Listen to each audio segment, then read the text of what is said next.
Jesus being tempted in the wilderness. It's a story most of you probably know well. You've heard it many times. And in fact, even if I hadn't just read it, you could tell me he was tempted how many times? 3. He was told by Satan, I know you're hungry after 40 days. Go ahead and turn these stones into bread. I'm going to take you to the highest point of the temple, and I'm going to tell you to jump. I'm going to take you to another high point, show you all the land, all the people, all of the kingdom, and say it's yours if you will just worship me. See, you know the story. You've heard the story. But I wonder, has this story helped you grow in your faith? You see, one of the things that I learned early on about this story is when we look at the temptations, we're challenged a bit by that because, well, I don't know anyone in this room that's gone 40 days without food. I, quite frankly, don't know anyone in this room that can take a rock and turn it into bread. I have on occasion known people that could bake bread and turn it into a rock.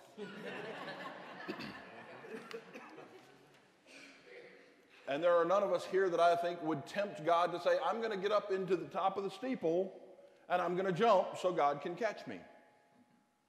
It's not something we face on a daily basis, so why would Matthew tell us this story?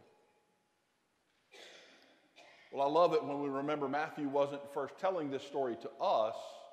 He was telling it to a bunch of Jews who were learning about Jesus. And if we hear the temptations the way Matthew was describing them, and more importantly, the way Jesus was responding to them, then what we hear is a correlation of the people of Israel during the Exodus. Jesus was hungry. The people of Israel were hungry. They grumbled to Moses, you brought us out here to kill us, didn't you? There's no food. What did God provide? Manna. God said, here it is. You need food? It was flakes as of frost. I always love inverting that and say, God gave us frosted flakes. But God provided. The people of Israel failed that test. They were complaining, they were doubting, they were saying, it's not going to happen. We're going to die. God said, I promised, therefore I deliver. Jesus taken to the high place, jump, he will protect you. Jesus' reply, do not put the Lord your God to the test. Well, folks, that reply, again, comes out of the people's wandering in the Exodus. As they were wandering, they came to a place where they were thirsting, severely thirsting, dehydrated to the point that they were arguing with Moses once again. You've brought us out here to die. We have nothing to drink. Got to go to my notes to get the right words for Hebrew. Don't want to tell you wrong. Massa, which means testing, and Meribah, which means quarreling. That's what Moses named the place, Massa and Meribah, because they were quarreling with God, they were testing God, and God said, I promised, and I deliver. And Moses struck the stone, and water came forth. Jesus shown all of the people, all of the land. All you have to do is worship me, Satan says, and I'll give it all to you. Interestingly enough, it wasn't his to give, but the promise was still there. The temptation was there to take that shortcut. If you're going to come to be the ruler of everything, let's just cut to the chase. I'll make you ruler now as long as you bow to me. Again, Jesus responds with the words of the Israelites.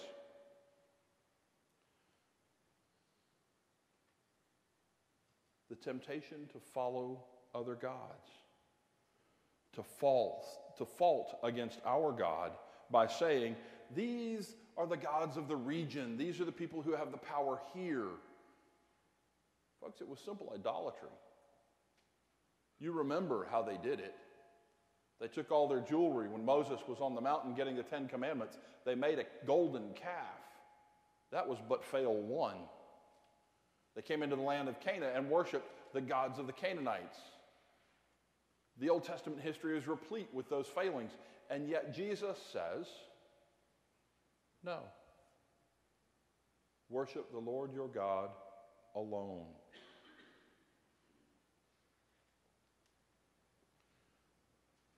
So there we have it. The summary of the lesson. Jesus is tempted, he's tested, and he passes the test. Fully human, fully divine, he's without sin. It's a great theological claim. But as I said earlier, how does it help us grow in our faith? Well, the first thing we have to remember that I think we often fail to hear from a pulpit in a lesson about this was not the end of Jesus' testings or the end of his temptations. We remember he looks at Peter later on in his ministry when Peter says, no, we're not going to take the way of the cross. And he says, get behind me, Satan. We look at Jesus in the Garden of Gethsemane. Father, if this cup can be taken from me, but thy will be done. Jesus is faithful through all of the tests. What about us? What are the tests or the temptations that we face? If we go back to the basics of the first three, the first one, where Jesus is told, turn rocks into bread, well, it deals with the challenge of not trusting God's readiness to empower us to face our trials. If we think about it that way, it starts to get a little more traction in our lives. Do we trust God's readiness to prepare us to face our trials? Do we believe that God will provide? The second temptation questions God's helpfulness when things go awry. We forget the promise, my grace is sufficient for you, and my power is made perfect in weakness. When we find ourselves in a position of struggle, in a position of weakness, be it physical, mental, or emotional, do we remember that it's in the midst of that brokenness that God's strength will shine through? The third one is perhaps the one we most easily identify with, the temptation to compromise, to put our ways in front of God's ways. We'll eventually get to the same place maybe, but we're going to do it our way.